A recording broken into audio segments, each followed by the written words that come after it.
남편이 세상을 떠난 뒤로 우리 아이들 손주 보는 재미로 살고 싶었어요. 그런데 요즘 제 동네 친구들 만나면요. 얘기가 온통 손주 자랑뿐입니다. 손자 유치원 발표회 영상 보여주면서 어쩜 저리 잘하냐고 호들갑 떨 때마다 저는 그냥 억지로 웃고 말아요. 제 속이 살짝 급해진 건 이유가 또 있습니다. 사실 시아버지 집안이 옛날부터 자손이 귀했다고 합니다. 남편도 늦둥이였고 형제도 없었죠. 그래서 저는 혹시 이 나님이 우리 시댁 내력처럼 우리 아들에게 무슨 큰 문제라도 생긴 건 아닐까 하는 무서운 생각에 시달렸어요. 며느리가 부담되는 걸 알면서도 속으로는 혹시 아들 문제가 맞나 의심하게 되더라고요. 어느 날 며느리가 울면서 아들한테 속삭이는 걸 들었습니다. 나 때문에 당신한테까지 짐지게 할 수는 없어. 이 한마디가 제 심장을 덜컥 내려앉게 했죠. 나 때문에 짐을 진다니 설마 우리 아들이 정말 아픈 건가? 며느리가 아들 감싸주려고 저한테는 말 못하는 거겠죠. 저는 이 불안을 안고 살 수가 없더라고요. 만약 아들을 지키려는 며느리를 오해하지 않기 위해서라도 며느리가 숨긴 그 속마음을 꼭 들어야겠다고 마음먹었습니다.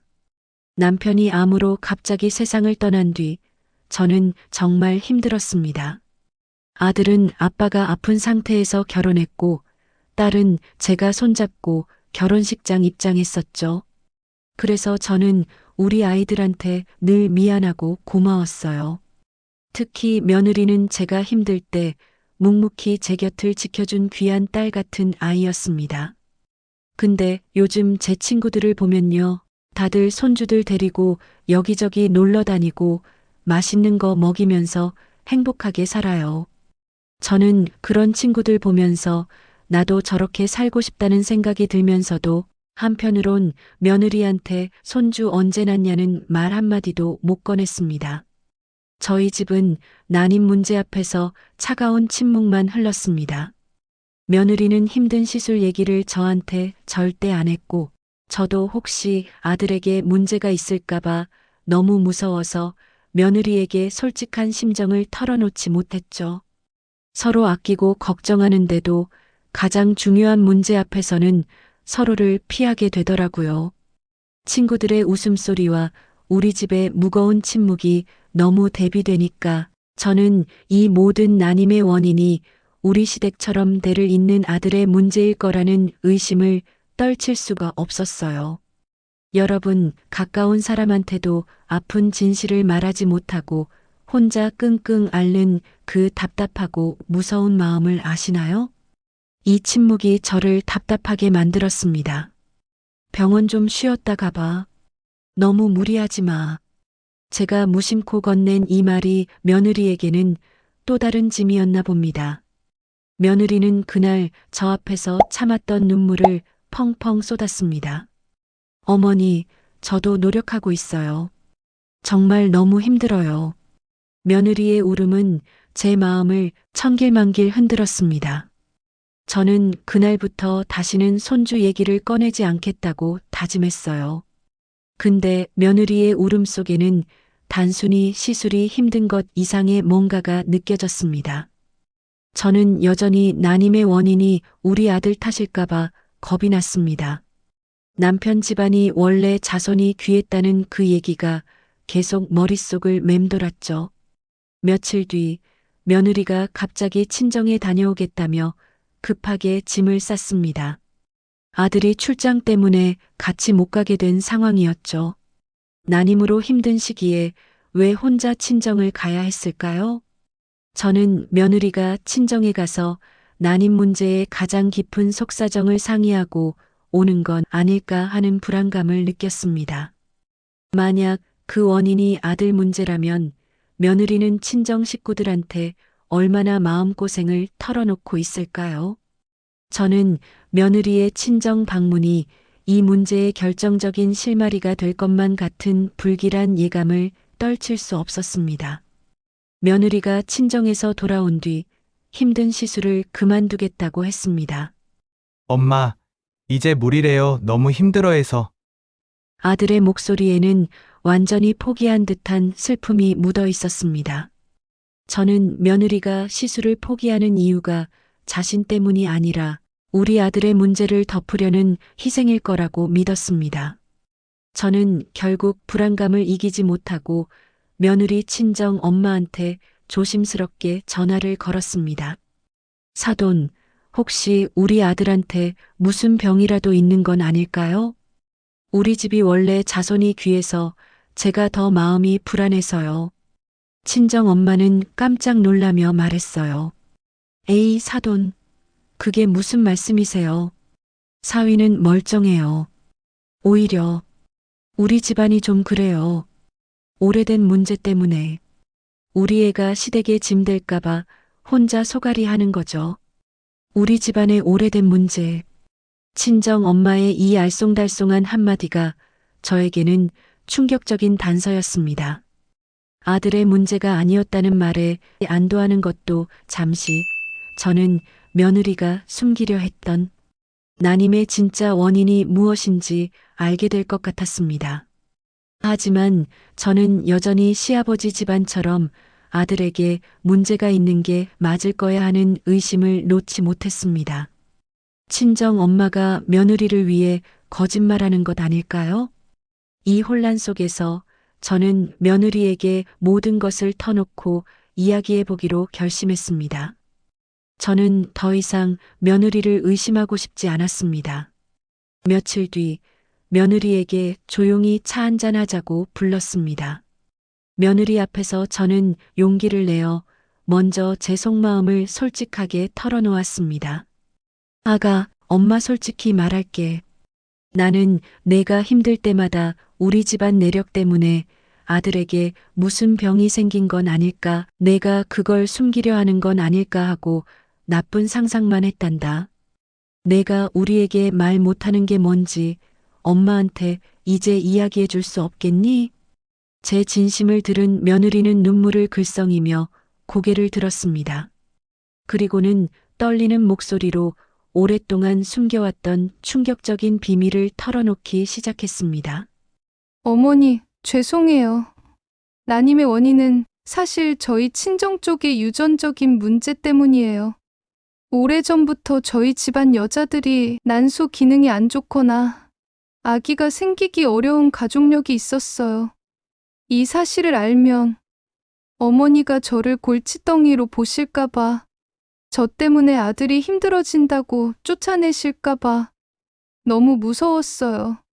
그래서 더 이상 희망 없는 시술은 포기하고 싶었어요. 며느리의 충격적인 고백 앞에서 저는 그 자리에 얼어붙었습니다.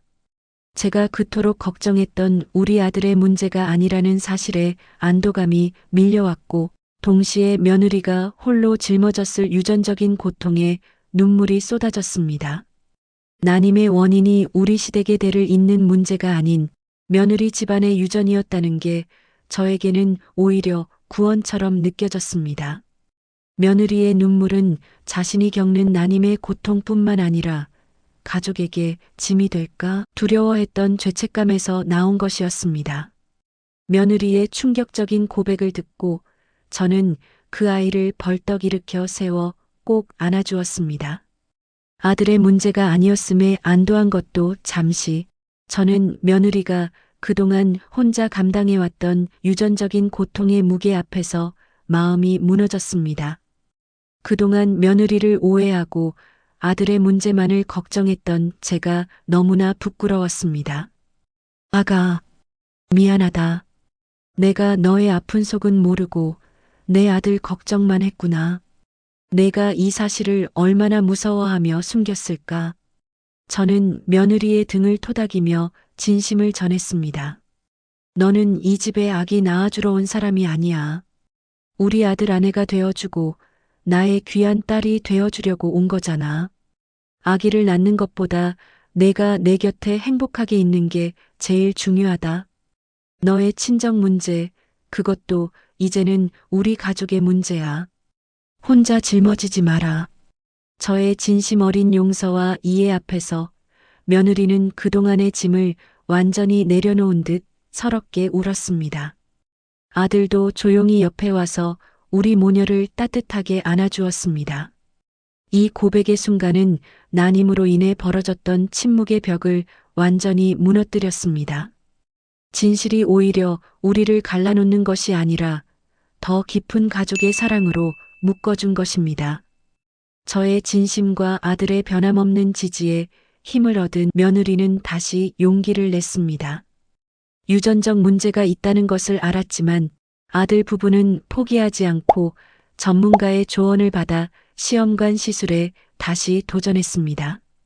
저는 더 이상 손주를 바라는 말은 일절하지 않았고 그저 며느리의 건강과 마음의 안정을 빌어주었습니다. 며느리는 힘든 주사를 맞고 힘든 시술 과정을 묵묵히 견뎌냈습니다. 저는 그런 며느리의 모습을 보면서 강한 생명력과 우리 가족을 지키려는 억척스러운 의지를 느꼈습니다. 그리고 몇 달 뒤 기적 같은 소식이 전해졌습니다. 며느리가 임신에 성공했다는 소식이었습니다. 저는 며느리를 껴안고 감격의 눈물을 흘렸습니다. 이 기적은 낮은 성공률을 극복한 의학의 힘 이전에 진실을 고백하고 좌절하지 않았던 며느리의 용기와 끈기가 만들어낸 결실이었습니다. 저는 며느리를 향해 단순히 우리 집안대를 이어줘서 고맙다는 것을 넘어 모든 고통을 이겨내고 우리 가족의 곁을 끝까지 지켜줘서 고맙다는 깊은 감사함을 느꼈습니다. 마침내 저는 건강한 손주를 품에 안았습니다. 아기가 태어나던 날 며느리가 저를 보며 지은 미소는 세상에서 가장 평화롭고 아름다운 안도감이었습니다. 난임이라는 힘든 현실, 그리고 친정 쪽의 유전적인 문제라는 아픈 진실은 우리 가족을 갈라놓을 수도 있었습니다. 하지만 저희는 진실 앞에서의 용기와 서로를 향한 믿음으로 이 모든 것을 이겨냈습니다. 며느리는 자신의 아픔을 숨기지 않고 털어놓았고 저는 그 아픔을 조건 없이 받아들였습니다. 이 과정을 통해 저희 가족은 더욱 단단하고 깊은 진짜 가족이 되었습니다. 혹시 여러분도 지금 가족에게 말 못할 깊은 고민을 숨기고 있거나 어쩔 수 없는 현실 앞에서 좌절하고 계시진 않으신가요? 진심은 어떤 유전적인 약점보다도 강한 힘을 가지고 있습니다. 용기를 내어 진실을 마주할 때 여러분의 가족에게도 반드시 기적이 찾아올 것입니다. 이 이야기가 여러분의 마음에 와닿으셨다면 구독으로 저희 가족의 행복을 응원해 주세요.